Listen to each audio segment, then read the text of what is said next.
كان هناك شابا تقيا برا بوالديه، وكان يدرس بالصف الثالث الثانوي، وكان والده قد وعده أن يشتري له سيارة يختارها إذا نجح في دراسته.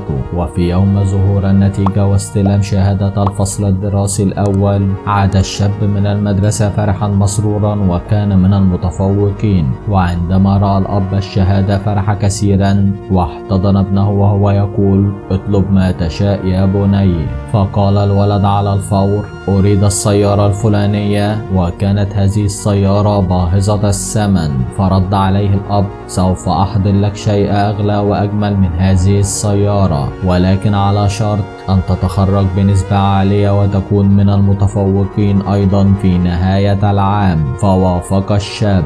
مرت الأيام وكان الشاب يذاكر ويجتهد ليحصل على نسبة عالية ليفوز بجائزة والده القيمة. وفعلا تخرج الابن بنسبة 98% متفوقا على جميع زملائه، وعاد والبهجة والحماس يملأان وجهه. وعندما رأى والده الشهادة فرح كثيرا وأعطاه هديته، وكانت علبة صغيرة يحمل بها مصحف.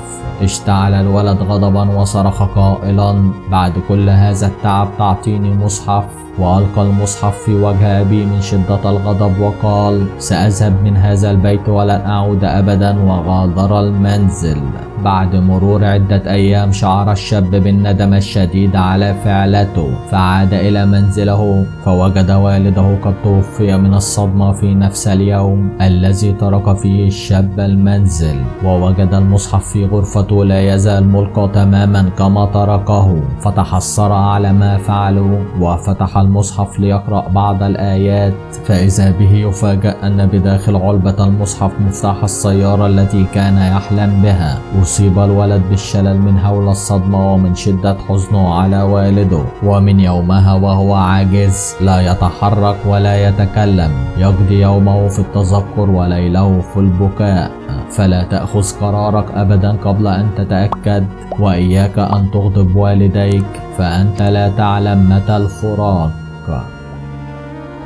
شكرا لكم مشاهدي قناتنا الكرام، وإلى اللقاء.